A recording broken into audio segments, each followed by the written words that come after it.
In today's show, Gary Payton still not going to return. He will not play for the Blazers in 2022. What's going on with Portland's biggest offseason signing? Welcome to Locked On Blazers. Let's get into it. You are Locked On Trailblazers, your daily Portland Trailblazers podcast.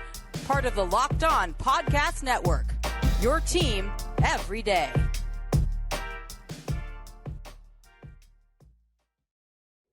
What up, world? It's your past first point guard and Trailblazers reporter, Mike Richmond. You are listening to another episode of Locked On Blazers, part of the Locked On Podcast Network, available wherever you get podcasts and also on YouTube. Thanks for making the show your first listen every day, free on all platforms, 5 days a week, coming at you Monday through Friday, every single weekday. So make it a part of your daily routine and make it your first listen. It's Locked On Blazers, your team every day. In today's show, Gary Payton has been officially ruled out for Friday's game in San Francisco against the Golden State Warriors. We need to talk about Payton. I have probably resisted doing this just because of the information was strange from the Blazers. We just didn't know much. But between some very important comments from Chauncey Billups and kind of just where we're at in the season, Payton now not going to play during the 2022 calendar year, and you'll look ahead to, well, maybe in 2023, we'll see. I think it's time to spend some time talking about Gary Payton. Then to close the show, we'll look ahead to Friday's game, talk some actual basketball stuff as the Blazers face the Warriors to close out the calendar year. Before we do that, before we start wishing each other Happy New Year and watching the ball drop or acorn drop if you're from my part of the world, let's talk Payton. Gary Payton officially ruled out. He's on the Blazers injury report as out, with return from injury reconditioning rather, is not going to play against Golden State. It had been reported that he was eyeing a return this week by Chris Haynes of Bleacher Report. When he didn't play on Monday, it's like, okay, well, he's likely to get his championship ring, or the plan is to give him his championship ring on Friday in San Francisco when he returns to play the Warriors, his old team. Maybe that's his season debut. Maybe that's the one. If he's eyeing next week and they only play 2 games, that's the one. I can point to which one it is because it's going to be that one. But now he's not going to play. And it appears, according to comments from Chauncey Billups, that this is Gary Payton's call. This is no longer, there has been so much mystery around what's going on, who's doing what are the Blazers doing, and I'll talk about this a little bit more. Like, the Blazers have not been good with injury information over the last half a year or so, basically full calendar year. Like, it's been, they haven't done themselves any favors. But because they didn't do themselves any favors, Chauncey Billups, who's been asked ad nauseum about Payton's updates because Payton hasn't spoken, told reporters on Wednesday at the practice facility that it is, at this point, the implication was what Billups said is that it is up to Gary Payton to decide when he plays. From questioning from Aaron Fentress of the Oregonian, listen, I respect beat reporting. You do not get coverage of your favorite team without guys going to the practice facility and asking questions. Like, the beat reporting people on the ground is like how you can be excited about your team. So credit to the Oregonians, Aaron Fentress, for asking these questions of Chauncey Billups. We wouldn't know otherwise. Even if Billups has been asked a bunch, Fentress finally got through to him. Fentress said, is he going to play? And Chauncey Billups said, I don't know, but he might say Billups said, I don't know, but he might decide, wake up on Friday and decide I'm going to play and tell coach I'm going to play. And so then a couple follow-up questions from Fentress and a clarification. It was like, so is it GP's choice? Is it team choice? Said, it's always collaborative, but like, if Payton says he wants to play, will the team and coach be ready for him? Will the team training staff and coach be ready for him to play? Absolutely, yes, we're ready. It is clear from those comments from Billups, and you can watch them on the Blazers YouTube channel. In fact, I will link that YouTube video in the episode description for this on YouTube and in the podcast feed, wherever you're getting it, so you can click through and watch it, because I think it is a telling exchange from Billups, that at this point, now 6 months removed or so from five and some change removed from surgery, that Payton does not feel, whether it's physically or mentally or very likely a combination of both, that he's ready to get back on the court. It is up to Billups, or it is up to Payton. It's specifically not up to Billups. Billups said if the dude says he's ready to go, he will say, cool, you're in, and the training staff feels the same way. But it's about comfort, and it's about your physical body. I think I've seen a lot of people compare this situation to Festus Ezeli with the Blazers, but I think it is more reminiscent of when the Blazers signed Pau Gasol.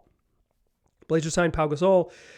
He had off-season foot surgery, but it was like, yeah, he's going to play. And then in training camp, I don't know if it was, to be honest, I don't know if it was training camp or after training camp, right before the start of the regular season, but it was early. One of the early practices, they opened the doors, they let us reporters into the building, and Pau Gasol is running full wind sprints up and down the court. Like, he is a dude who is clearly getting ready to play basketball.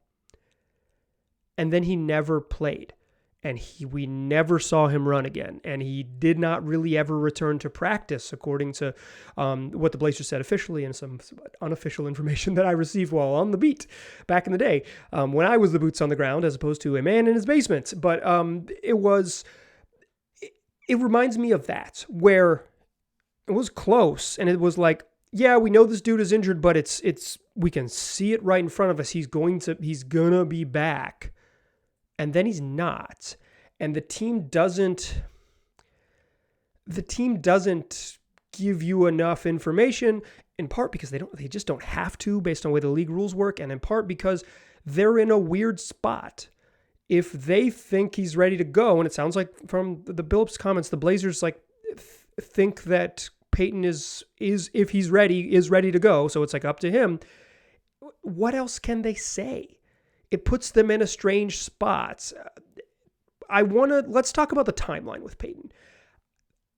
The timeline speaks to how strange this saga has been. He's now out, and who knows? And quite frankly, the Blazers releasing another press release doesn't help anybody. It's not going to help fans. It's not going to help Gary Payton. It's not going to relieve Chauncey Billups of some of his responsibilities. It's just murky. So how did we get here? Let's talk Gary Payton timeline in the second segment. But first, I want to tell you that this episode is brought to you by Rocket Money. If your New Year's goals are to manage your budget better and save money, you need Rocket Money. Rocket Money, formerly known as Truebill, is a personal finance app that finds and cancels your unwanted subscriptions, monitors your spending, and helps you lower your bills all in one place. Over 80% of people have subscriptions they forgot about, like that streaming service you bought to watch just one show, or that free trial that you never even used. Rocket Money will quickly and easily identify your subscriptions for you so you can stop paying for the ones you don't want. Rocket Money makes canceling subscriptions as easy as a click of a button. Simply find the subscription you don't want and press cancel, and Rocket Money will cancel it for you. No more long hold times with customer service or tedious emailing back and forth. They're going to do the work so you don't have to. Over 3 million people have used Rocket Money, saving the average person up to $720 a year. So stop throwing away your money. Cancel unwanted subscriptions and manage your expenses the easy way by going to rocketmoney.com/lockedonnba. That's rocketmoney.com/lockedonnba. rocketmoney.com/lockedonnba. All right, let's talk Gary Payton timeline. It has been an odd one. I will say, poorly handled by the Blazers, and then they've been put in a weird spot by some decisions they made, some decisions Gary Payton has made. And here we are, you're listening to December 30th show, entering the new year, and we just don't have much more clarity. Let's go through the timeline. On September 16th, the Blazers released a press release that said Payton had core muscle surgery in July. July? It's September. How did we get here? It's 6 weeks later, 8 weeks later. Oh, that's pretty notable, off-season surgery. But at the time, in September, it's like, yeah, there's been a lot of turnover at that place. Like, it's just, the August is downtime in the NBA. Like, it's like this sacred holiday time for people who work in the league. Sure, they just waited till September until they got back up and running, and maybe they should have done this in the first week of September, but they did it in the start of the third week. Fine, whatever. At the time, not a big deal, because it read that he was expected to be ready for the start of the regular season. That was 10 days before media day, 10 days before the start of, or 11 days before the start of training camp. So it was like, okay, well, no problem. So then a media day, Gary Payton gets up and talks to the media. Incredibly compelling interview. Really wish he had played more basketball or any basketball this year, because incredibly compelling personality. And at media day, they asked if he'll be ready for the start of the regular season. Payton said that's the hope. And my read on that immediately, and you can check the tape on the podcast if you're into it, or just trust me here. My read on that, and initially just hearing his words, boots on the ground stuff, it's like, that doesn't sound like a dude who's going to play. Like, that doesn't sound like a dude who's going to be ready. That sounds like someone who is like specifically not going to be ready and knows it. And again, at the time, it was like, well, they thought he'd be ready for the start of training camp. Now he's not, or start of regular season. Now he's not. So we'll see what happens. Then he doesn't really participate in training camp, doesn't really do anything. So then it becomes clear, oh, he's not going to play. And on October 13th, the Blazers issued another press release that said that Payton would miss the start of the regular season and he would be reevaluated in 2 weeks. That was October 13th. The Blazers' regular season began on October 19th. So it was like, okay, well, he's going to miss a week or so. A couple weeks of the regular season, it's fine. Even if reevaluated in 2 weeks, come back a week later, it's like, come back in November, not a problem. On November 1st, the Blazers released another press release that said that Gary Payton had been cleared to increase his on-court activity and that his return to play would be monitored. No timeline, just some information, just like, okay, it's been a little over 2 weeks since we last formally said we were going to do something. Here's some more information, and there's very little information. It's just like, now he's doing stuff. Now he's ramping up on-court activity again. This is one of those things that's like, who is this helpful for?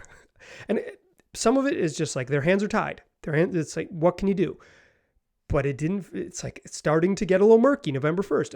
Okay. Then November 18th, the Blazers release a press release that says that Gary Payton has been experiencing intermittent soreness in his ramp up and reconditioning to return to play, and that he'd be reevaluated in 2 weeks.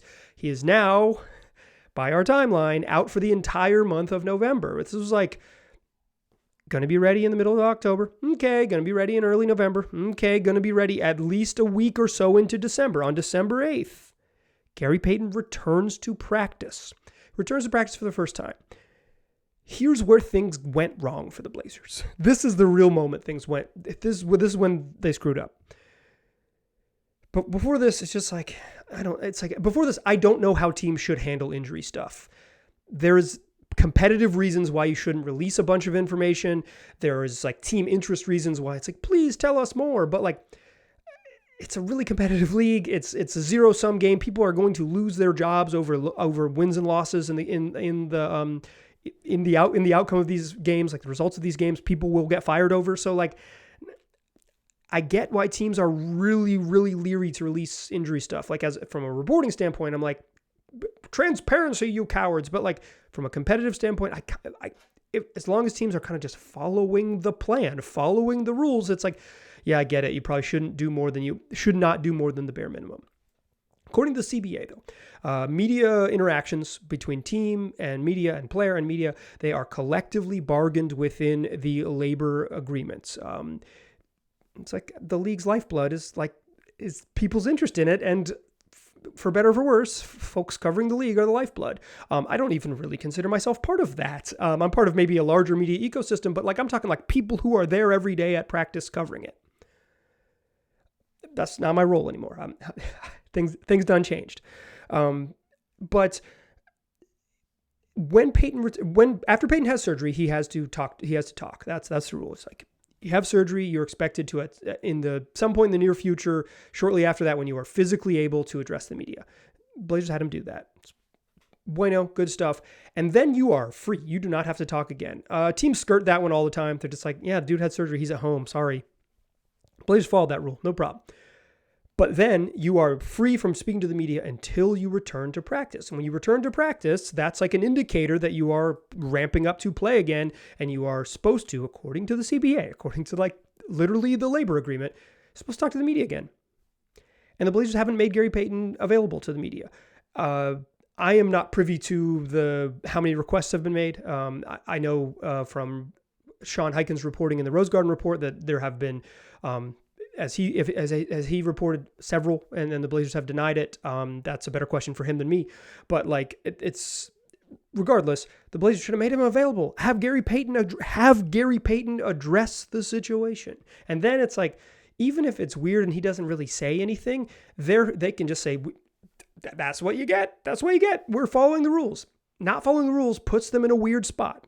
So on December 22nd, when Chris Haynes of Bleacher Report releases a report that Gary Payton hopes to return next week, hopes being the operative word here. He didn't return Monday. This is the next week. That was in the past. Now we're in the present tense. The next week of the past is now.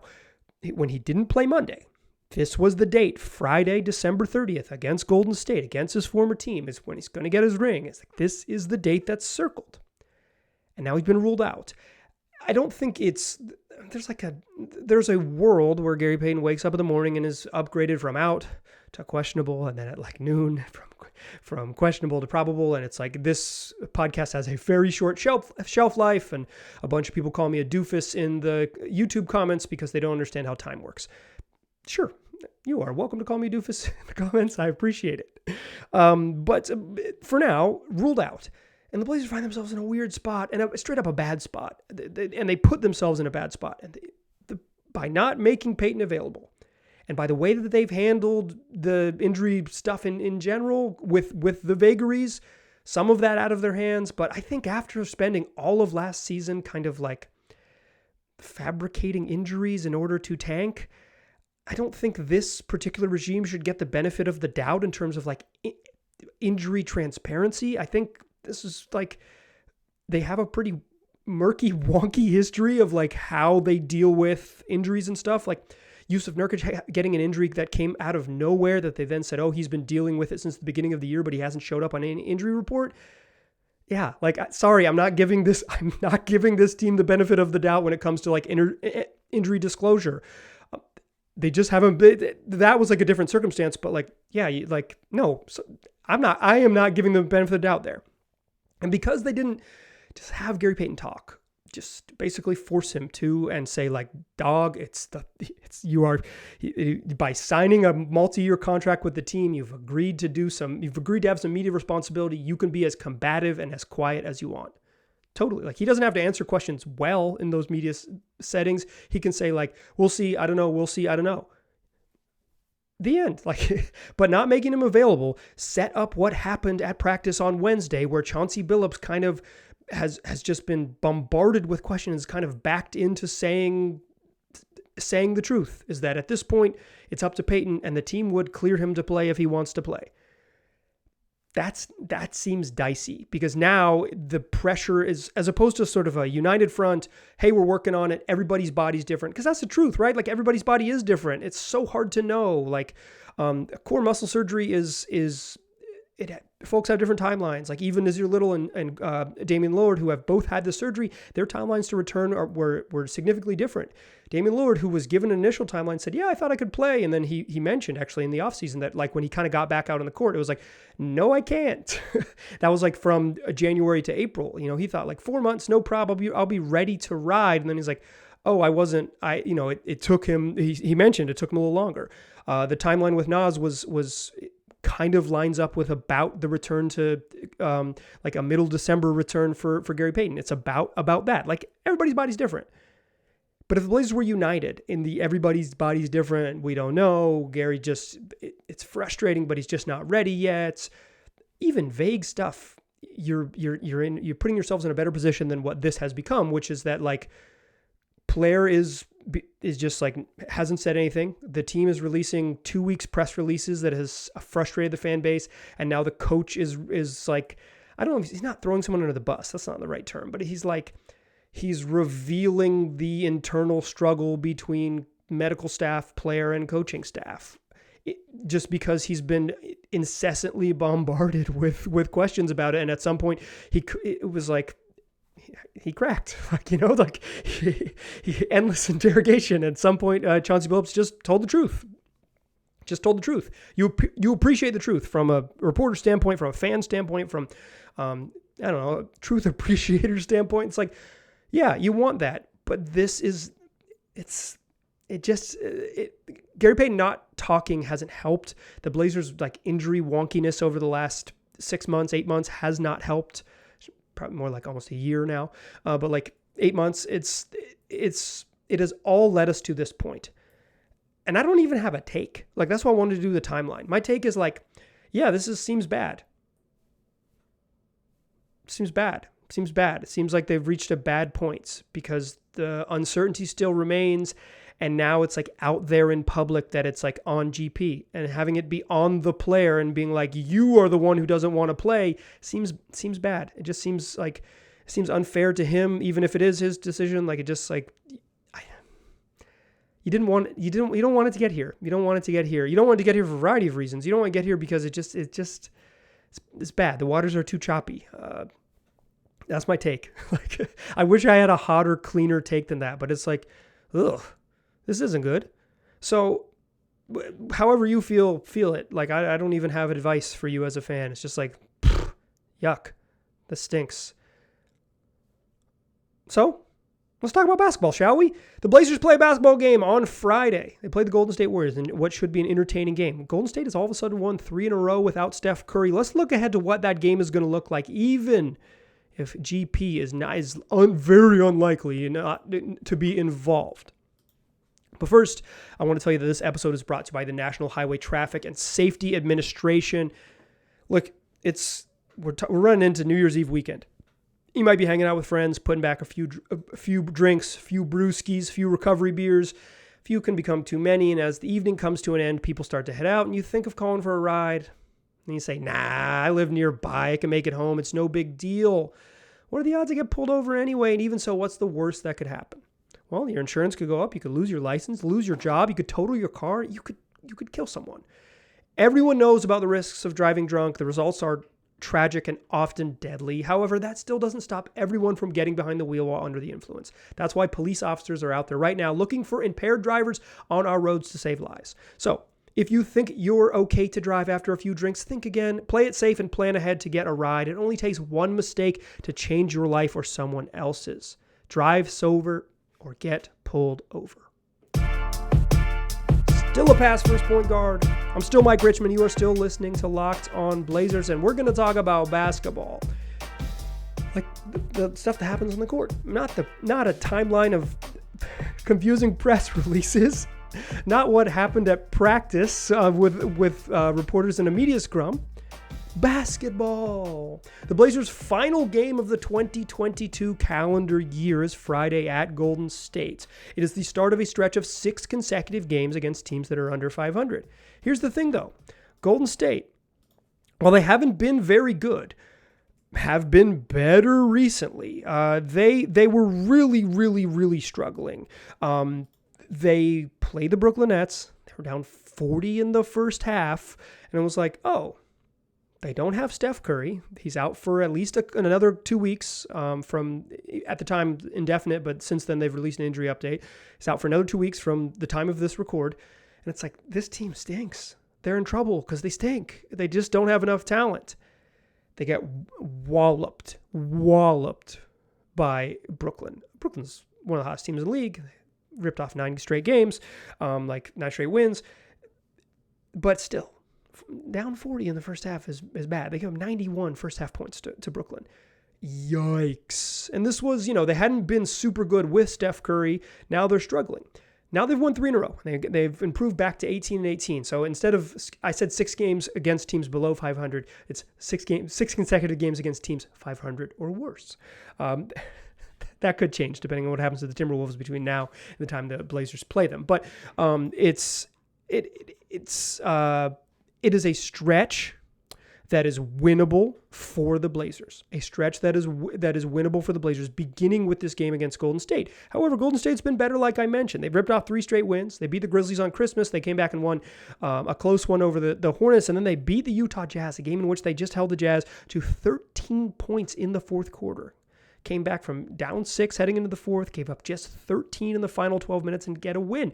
Golden State's identity, over their stretch of, being the most dominant team in the league since 2015, they've been an elite defense. Even prior to Steve Kerr taking over and when they took off under Mark Jackson's final year, it's a top five on defense, top five in the league on defense. Like, they've been a good defensive team for closing in on a decade straight, like one of the elite defensive teams in the league. They haven't been there this year, but they're getting, like, you see the signs of it on Christmas. I've actually watched, I watched the entire game on Christmas. I watched the second half of the game against the Hornets, and I watched the fourth quarter of the game against the Jazz. I've seen them a lot, more scouting than I do for your average team. So what I am seeing is that Jordan Poole is a really good barometer for them, and not just scoring. I think the best way to watch if Golden State has juice that night is how hard Jordan Poole moves off the ball. He's in like a super Steph Curry diet caffeine free roll, they run him off screens. They try to use his scoring gravity off the ball to create stuff similar to what they do with Steph. And when they've got it humming, like when they're going to have a good night, Jordan Poole is everywhere. He's flying around and creating havoc. He doesn't do a lot of stuff with the ball in his hands. He's not like playing traditional point guard. They're still running stuff through the big guys. They run handoffs with Draymond Green and Anthony Lamb and Kevon Looney. But a really good barometer for them is just Jordan Poole's off-ball energy. You see that early in the game, you know that Golden State's got it humming. Dante DiVincenzo starting to make shots. He's pushing up towards 40% from three. If he makes shots, that's just like a weapon that they need, and just more shooting with all the cutting and all the back screening and all the back cuts and split cuts they do, that it makes them harder to deal with. And Dante D, your boy, Big Ragu, has been better, and he helps. And Jonathan Kuminga, who was like struggling at the beginning of the year, out of the rotation, kind of like people kind of dumping on him a little bit and in the media, he has looked like a competitive basketball player over the last week. Just a dude who he's still not much of a shooter, but he can pass a little bit. He can rebound. He's really athletic. He's got enough skills to be a contributor, and like I think he's just turned 20 or not yet 21. Like he's starting to put it together. A young guy was out of the rotation and struggling, and now forced into the rotation because of injuries. He can play. I think DiVincenzo, Kuminga, and Poole are the big ones. There are nights when Draymond is just bad on defense and the Warriors don't have it. Draymond's been really good over the last week. I think he's going to be dialed in and ready to go after kind of easing his way into the season in terms of a focus standpoint. I think it should be a good game. Like I don't think it's if you would ask me last week, I would have said like Golden State stinks. But since Sunday and the Christmas Day game against the Grizzlies, this is a better basketball team. They've been playing better basketball. They look a lot more competitive. This should be a tough, fun game for the Blazers. One that'll really test their ability. Like all that off-ball action is a lot of communication stuff, and that's staying connected, and communicating, handing off, switches and switching and non-switching, like the communication to what they want to do off the ball has been a big problem for the Blazers. I think this should be a really good test for them defensively.